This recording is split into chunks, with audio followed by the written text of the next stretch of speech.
nilipokuwa niko na shida na chama cha Ford Kenya, nilijiuzulu, nikawacha chama, nikajiuzulu kwa bunge, nikarudi kwa wananchi.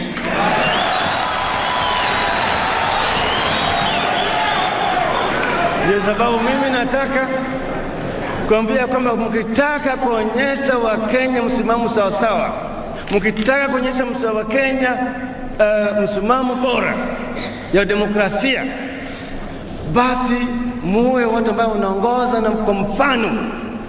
Uwe mfano. Kama utaki KANU, utaki NDP, toka, rudi kwa wananchi, tafuta maendeleo.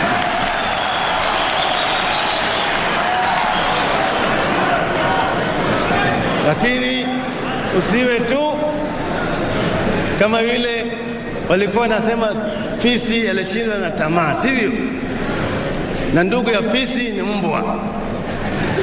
Ile mbwa ambaye alikuwa amebeba nyama katika kinywa chake, anatembea na mnyama, alipoingia kwenye daraja akaangalia chini kwenye maji, akaona kiwiliwili chake kwenye maji. Anafikiri ati ile mbwa imebeba nyama kubwa zaidi kuliko ile ambaye amebeba kwa mdomo yake. Anatupa hii, anakimbia kwenda kungangana na ile nyingine. Alijikuta wapi? Kwenye maji. Asanteni sana wananchi.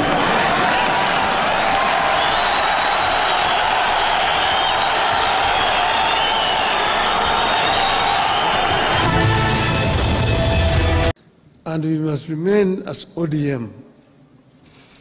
And we've signed and agreed that we'll work together up to 2027. We have not passed any resolution as a party to say how we're going to go into the election of 2027. So wherever you are, don't commit the party to some things which have not been discussed. Let those things be discussed first. We are ODM. Who's told you that ODM will not have a candidate in 2027?